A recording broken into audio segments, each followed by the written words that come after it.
취유부벽정기, 매월당 김시습. 평양은 옛 조선의 서울이었다. 주나라 무왕이 은나라를 이기고 기자를 방문하자 기자가 홍범구주의 법을 일러주었다. 무왕이 기자를 이 땅에 봉하였지만 신하로 삼지는 않았다.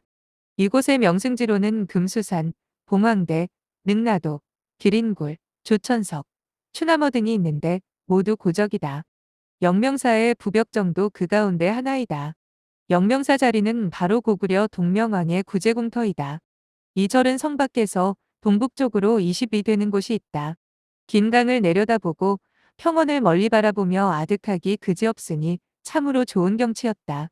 그림 그린 놀이배와 장사배들이 날점을 무렵 대동문 밖에 있는 유기에 닿아 머물게 되면 사람들은 을의 강물을 따라 올라와서 이곳을 마음대로 구경하며 실컷 즐기다가 돌아가곤 하였다. 부벽정 남쪽에는 돌을 다듬어 만든 사닥다리가 있다. 왼편에는 청운제, 오른편에는 백운제라고 돌에다 글자를 새겨 화주를 세워 놓았으므로 호사가들의 구경거리가 되었다. 천순 초년의 개성에 홍생이라는 부자가 있었다. 그는 나이도 젊고 얼굴도 잘생긴 데다 풍도가 있었으며 또한 글을 잘 지었다. 그가 한가위인 날을 맞아 친구들과 함께 평양에 배를 안고 와서 시를 바꾸었다. 그런 뒤에 배를 강가에 대자 성 안에 이름난 기생들이 모두 성문 밖으로 나와서 홍생에게 추파를 던졌다. 성 안에 이생이라는 옛 친구가 살았는데 잔치를 베풀어 홍생을 환영하였다. 홍생은 술이 취하자 배로 돌아갔지만 밤이 서늘하고 잠도 오지 않아서 문득 장계가 지은 풍교여박이라는 시가 생각났다. 그래서 맑은 흥취를 견디지 못해 작은 배를 타고는 달빛을 싣고 노를 저어서 올라갔다. 흥취가 다하면 돌아가리라 생각하고 올라가다가 이르고 보니 부벽정 아래였다.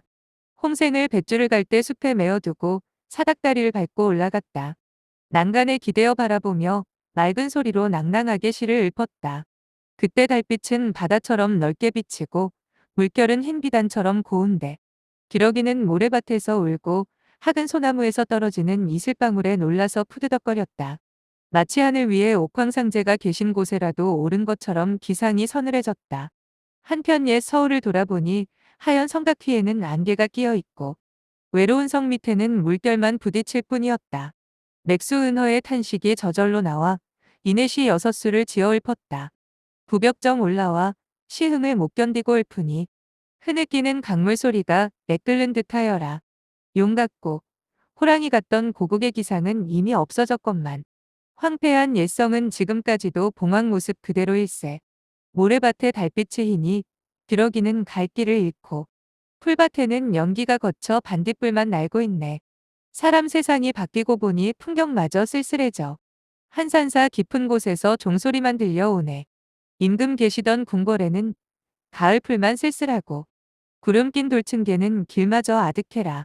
청루 예터에는 냉이풀만 우거졌는데 담 너머 희미한 달 보며 까마귀만 우짓네. 풍요롭던 옛일은 티끌이 되었고 적막한 빈 궁성엔 찔레만 덮였구나. 오직 강물만이 옛날 그대로 울며 울며 도도히 흘러서 바다로 향하느나 대동강 저 물결은 쪽보다도 더 푸르네. 천고 흑망을 한탄한들 어이하랴.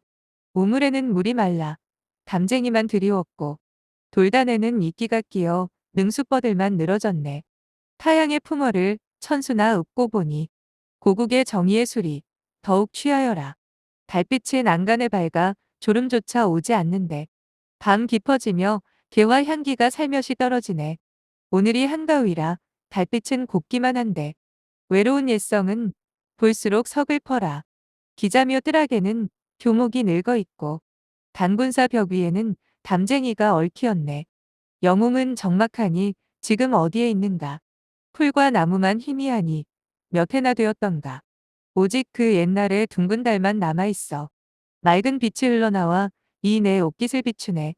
동산에 달이 뜨자 까맣같이 흩어져 날고 밤 깊어지자 찬이슬이 나의 옷을 적시네. 문물은 천년이라 옛 모습간데 없건만 만고의 강산에도 성곽은 허물어졌네. 하늘에 오른 성제께선 돌아오지 않으시니 인간에 남긴 이야기를 무엇으로 증거하랴. 황금수레에 기린 말도 이제는 자취 없어. 연로에는 풀 우거지고 스님만이 홀로 가네. 찬이슬이 내리자 뜰에 풀이 다시 드는데 청운교와 백운교는 마주보고 서 있구나. 수나라 대군의 넋이 여울에서 우러해니 임금의 정령이 가을매미 되었던가. 한 길에는 연기만 낀 채 수레소리도 끊어졌는데 소나무 우거진 행궁에는 저녁 종소리만 들리네. 누각에 올라 시를 읊어도 그 누가 함께 즐길 건가. 달 밝고 바람도 맑아 시흥이 시들지 않네. 홍생은 읊기를 마친 뒤에 손바닥을 어루만지며 일어나 그 자리에서 춤을 추었다. 한 구절을 읊을 때마다 흐느껴 울었다. 바로 뱃전을 두드리고 퉁소를 불며 서로 화답하는 즐거움은 없었지만 마음속으로 느꺼워하였다. 그래서 깊은 구렁에 잠긴 용도 따라서 춤추게 할 만하였고 외로운 배에 있는 과부도 울릴 만하였다. 시 읊기를 마치고 돌아오려 하자 밤은 벌써 삼경이나 되었다. 이때 갑자기 발자국 소리가 서쪽에서 들려왔다. 홍생은 마음속으로 절의 스님이 시 읊는 소리를 듣고 이상하게 생각하여 찾아오는 것이겠지 하고 생각하며 앉아서 기다렸다. 그런데 나타나고 보니 한 아름다운 여인이었다. 두 시녀가 좌우에서 따르며 모셨는데 한 여인은 옥자루가 달린 불자를 잡았고 다른 한 시녀는 비단 부채를 들고 있었다. 여인은 위엄이 있고도 단정하여 마치 귀족집 처녀 같았다. 홍생은 뜰 아래로 내려가 담틈으로 비켜서서 그가 어떻게 하는지 살펴보았다. 여인은 남쪽 난간에 기대어 서서 달빛을 보며 작은 소리로 시를 읊었는데 풍류와 몸가짐이 엄연하여 범절이 있었다. 시녀가 비단방석을 펴자 여인이 얼굴빛을 고치고 자리에 앉아 낭낭한 소리로 말하였다. 여기서 방금 시를 읊던 사람이 있었는데 지금 어디에 있소? 나는 꽃이나 달의 요물도 아니고 연꽃 위를 거니는 주의도 아니라오. 다행히도 오늘처럼 아름다운 밤을 맞고 보니 만리장공 넓은 하늘에는 구름도 겉이었소. 달이 높이 뜨고 은하수는 맑은 데다 개수나무 열매가 떨어지고 배곡루는 차갑기에 한 잔 술에 시 한 수로 그윽한 심정을 유쾌히 풀어볼까 하였소. 이렇게 좋은 밤을 어찌 그대로 보내겠소. 홍생이 그 말을 듣고 한편으로 두려웠지만 한편으로는 기쁘기도 하였다. 그래서 어찌할까 머뭇거리다가 가늘게 기침소리를 내었다. 시녀가 기침소리가 나는 곳을 찾아와서 청하였다. 저희의 아가씨께서 모시고 오라 하였습니다. 홍생이 조심스럽게 나아가서 절하고 꿇어앉았다. 여인도 또한 별로 어려워하지 않으며 말하였다. 그대는 이리 올라오시오.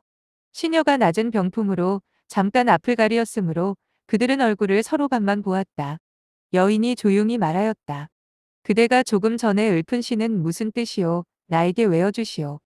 홍생이 그 시를 하나하나 외워주자 여인이 웃으며 말하였다. 그대는 나와 함께 시에 대하여 이야기할 만하오. 여인이 시녀에게 명하여 술을 한 차례 권하였는데 차려놓은 음식이 인간 세상의 것과 같지 않았다. 먹으려 해봐도 굽고 딱딱하여 먹을 수가 없었다.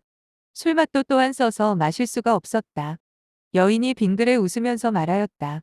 속세의 선비가 어찌 배곡내와 홍교포를 알겠소. 여인이 시녀에게 명하였다. 너 빨리 신호사에 가서 절밥을 조금만 얻어 오너라. 시녀가 시키는 대로 가서 곧 절밥을 얻어왔다. 그러나 밤뿐이었고 반찬이 또한 없었다. 그래서 다시 시녀에게 명하였다. 얘야, 주암에 가서 반찬도 얻어 오너라. 얼마 되지 않아서 시녀가 잉어구이를 얻어 가지고 왔다. 홍생이 그 음식들을 먹었다. 그가 음식을 먹고 나자 여인이 이미 홍생의 시에 따라 그 뜻에 화답하였다. 향기로운 종이에 시를 써서 시녀로 하여금 홍생에게 주도록 하였는데 그 시는 이러하였다. 부벽정 오늘 밤의 달빛 더욱 밝은데 맑은 이야기의 감회가 어떻던가. 어렴풋한 나무빛은 일산처럼 펼쳐졌고 넘치는 저 강물은 비단 치마를 둘렀네. 세월은 나는 새처럼 어느새 지나갔고 세상 일도 자주 변해 흘러가 버린 물 같아라. 오늘 밤의 정회를 그 누가 알아주랴. 깊은 숲에서 종소리만 이따금 들려오네. 일성에 올라보니 대동강이 어디런가. 푸른 물결. 밝은 모래밭의 기러기 떼가 울며 가네. 기린 수레는 오지 않고 님도 벌써 가셨으니 봉필이 소리 끊어졌고 흙무덤만 남았어라. 갠 산에 비가 오려나 내 시를 벌써 이뤄졌는데 들판절에는 사람도 없어 나 혼자 술에 취하였네. 숲속에 자빠진 동탈을 내참아 보지 못하니 천년의 옛 자취가 뜬구름 되었어라. 풀뿌리 차갑다고 쓰르람이 울어대네. 높은 정자에 올라보니 생각조차 아득해라. 비 그치고 구름 끼니 지나간 일이 가슴 아픈데. 떨어진 꽃, 흐르는 물에 세월이 느껴지네. 가을이라 밀물소리 더더욱 비장한 데다. 물에 잠긴 저 누각엔 달빛마저 처량해라. 이곳이 그 옛날엔 문물이 번성했었지. 황폐한 성, 늙은 나무가 남의 애를 끊는구나. 금수산 언덕 앞에 금수가 쌓여 있어. 강가의 단풍들이 옛성을 비춰주네. 어디서 또닥또닥 다듬이 소리가 들려오나. 뱃노래 한가락에 고깃배가 돌아오네. 바위에 기댄 고목에는 담쟁이가 얽혀 있고 풀 속에 쓰러진 비석에는 이끼가 끼었구나. 말없이 난간에 기대어 지난 일을 생각하니 달빛과 파도 소리까지 모두가 슬프기만 해라. 별들이 드문드문 하늘에 널렸는데 은하수 맑고 옅어 달빛 더욱 밝았구나. 이제야 알겠으니 모두가 호사로다. 저승을 기약히 어려우니 이승에서 만나보세. 술 한 잔 가득 부어 취해본들 어떠랴. 풍진 세상에 삼척검을 마음에다 둘 텐가. 만고의 영웅들도 티끌이 되었으니 세상에 남는 것은 죽은 뒤의 이름뿐일세. 이 밤이 어찌 되었나. 밤은 이미 깊어졌네. 담 위에 걸린 달이 이제는 둥그러졌네. 그대와 지금부터 세속 인연을 벗었으니 한없는 즐거움을 나와 함께 누려보세. 강가의 누각에는 사람들이 흩어지고 뜰 앞의 나무에는 찬이슬이 내리네. 이 뒤에 다시 한번 만날 때를 알고 싶다니. 복내산에 복숭아 있고 푸른 바다도 말라야 한다네. 홍생은 시를 받아보고 기뻐하였다. 그러나 그가 돌아갈까봐 염려되어 이야기를 하면서 붙잡으려고 하였다. 그래서 이렇게 물어보았다. 송구스럽지만 당신의 성씨와 족보를 듣고 싶습니다.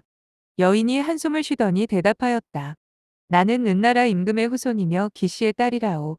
나의 선조 기자께서 실로 이 땅에 봉해지자 예법과 정치제도를 모두 탕왕의 가르침에 따라 행하였고 팔조의 근법으로서 백성을 가르쳤으므로 문물이 천년이나 빛나게 되었었소. 갑자기 나라의 운수가 곤경에 빠지고 환난이 문득 닥쳐와 나의 선친 준왕께서 필부의 손에 실패하여 드디어 종묘사직을 이르셨소. 위만이 이 틈을 타서 보위를 훔쳤으므로 우리 조선의 왕업은 끊어지고 말았소. 나는 이어 어지러운 때를 당하여 절개를 굳게 지키기로 다짐하고 죽기만 기다렸을 뿐인데 호련히 한 신인이 나타나 나를 어루만지며 말씀하셨소. 나는 본래 이 나라의 시조인데 나라를 잘 다스린 뒤에 바다 섬에 들어가 죽지 않는 선인이 된 지가 벌써 수천 년이나 되었다. 너도 나를 따라 하늘나라 궁궐에 올라가 즐겁게 노니는 것이 어떻겠느냐.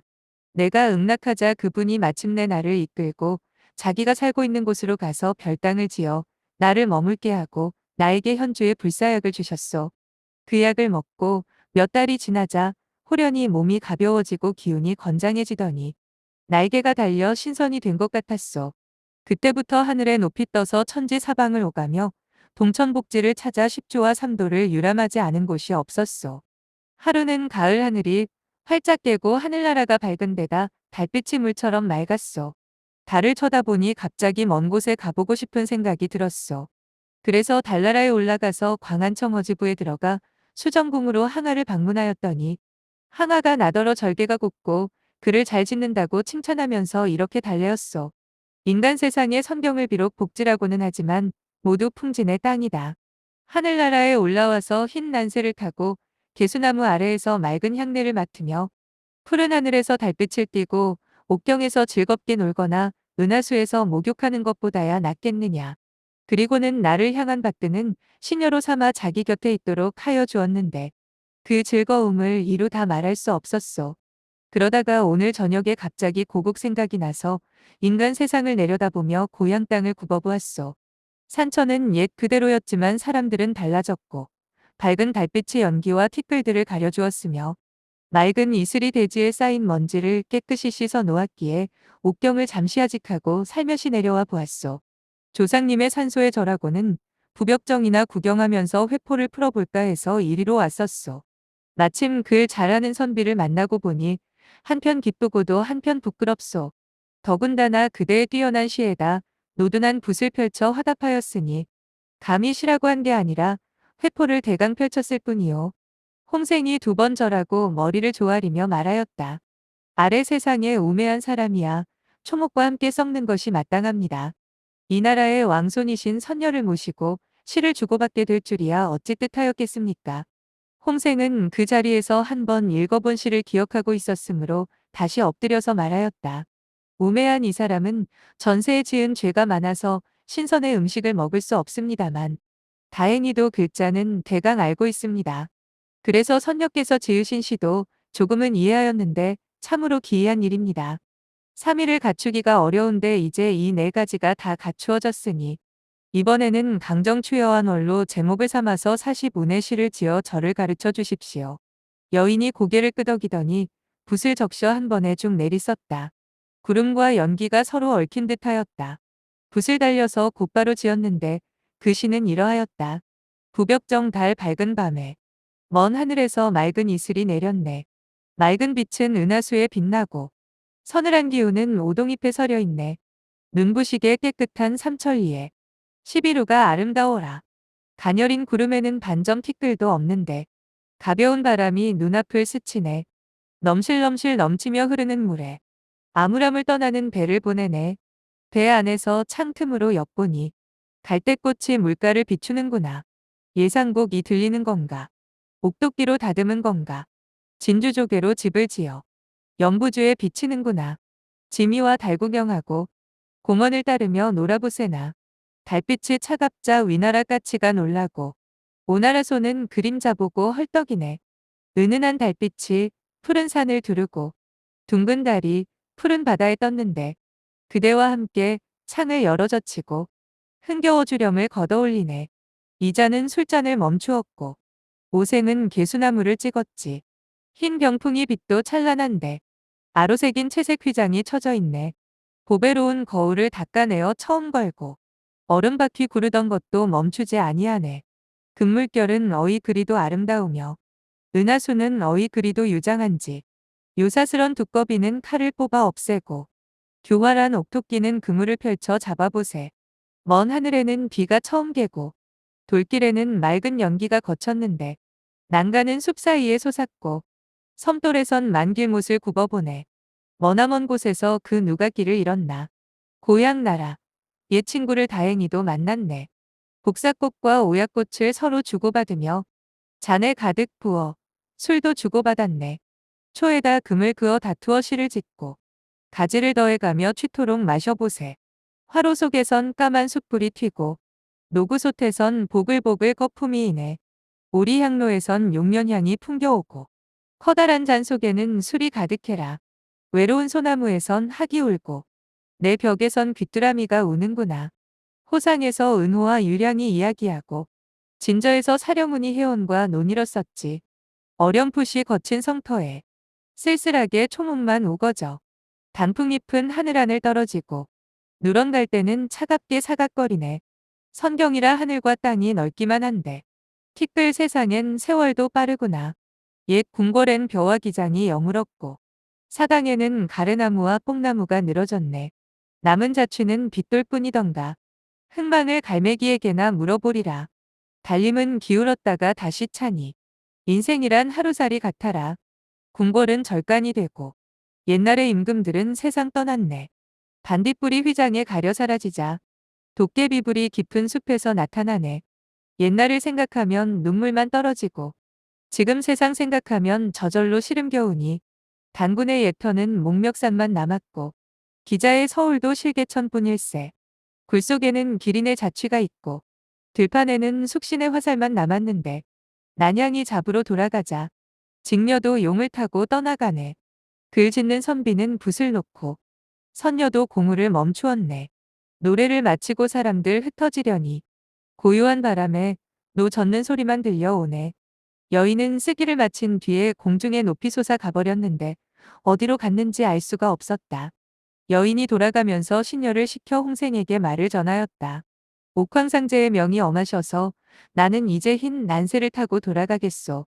맑은 이야기를 다하지 못했기에 내 속마음이 아주 섭섭하오. 얼마 뒤에 회오리 바람이 불어와 땅을 휘감더니 홍생이 앉았던 자리도 걷고 여인의 시도 앗아가 버렸는데 이시도 또한 어디로 갔는지 알 수가 없었다. 이상한 이야기를 인간 세상에 전하여 퍼뜨리지 못하게 한 것이었다. 홍생은 조용히 서서 가만히 생각해 보았는데 꿈도 아니고 생시도 아니었다. 난간에 기대서서 정신을 모으고는 여인이 하였던 말들을 모두 기록하였다. 그는 기이하게 만났지만 가슴속에 쌓인 이야기를 다하지 못한 것이 서운하여 조금 전의 일들을 회상하면서 시를 읊었다. 양대에서 꿈결애님을 만났었네. 어느 해에야 옥필이 불며 다시 돌아오시려나. 대동강 푸른 물결이야 비록 무정하지만 님 떠난 저곳으로 슬피 울며 가는구나. 시 읊기를 마치고 사방을 둘러보니 산속의 절에서는 종이 울고 물가 마을에서는 닭이 우는데 다른 성 서쪽으로 기울고 샛별만 반짝이고 있었다. 다만 뜰에서 쥐소리가 들리고 자리 옆에서는 벌레 소리만 들릴 뿐이었다. 홍생은 쓸쓸하고도 슬펐으며 숙연하고도 두려워졌다. 마음이 서글퍼져서 더 이상 머물러 있을 수가 없었다. 돌아와 배에 올라탔는데도 우울하고 답답하였다. 어제 놀던 강원덕으로 갔더니 친구들이 다투어 물었다. 어제 저녁에는 어디서 자고 왔는가? 홍생은 속여서 말하였다. 어젯밤에는 낚싯대를 메고 달빛을 따라 장경문 밖 조천석 기슭까지 가서 좋은 고기를 낚으려고 하였었지. 그런데 마침 밤 날씨가 서늘해서 물이 차가워져 붕어 한 마리도 낚지 못하였다네. 얼마나 안타까웠던지. 친구들도 그 말을 의심하지 않았다. 그 뒤에 홍생은 그 여인을 연모하다가 병을 얻어 쇠약해진 몸으로 자기 집에 돌아왔지만 정신이 황홀하고 헛소리가 많아졌다. 병상에 누운 지가 오래되었지만 조금도 차도가 없었다. 홍생이 어느 날 꿈을 꾸었는데 10개 단장한 미인이 나타나서 말하였다. 우리 아가씨께서 선비님의 이야기를 옥황상제께 아뢰었더니 상제께서 선비님의 재주를 사랑하시어 견우성 마카에 붙여 종사관으로 삼으셨습니다. 옥황상제께서 선비님께 명하셨으니 어찌 피하겠습니까? 홍생은 놀라서 꿈을 깨었다. 집안 사람을 시켜서 자기 몸을 목욕시키고 옷을 갈아입히게 하였다. 향을 태우고 땅을 쓴 뒤에 뜰에 자리를 펴게 하였다. 그는 턱을 괴고 잠깐 누웠다가 문득 세상을 떠났는데 바로 9월 보름날이었다. 그의 시체를 빈소에 모셨는데 며칠이 지나도 얼굴빛이 변하지 않았다. 사람들은 홍생이 신선을 만나서 시해된 것이다. 라고 하였다. 이상 매월당 김시습의 취후부 벽정기를 마칩니다. 경청해주셔서 감사합니다.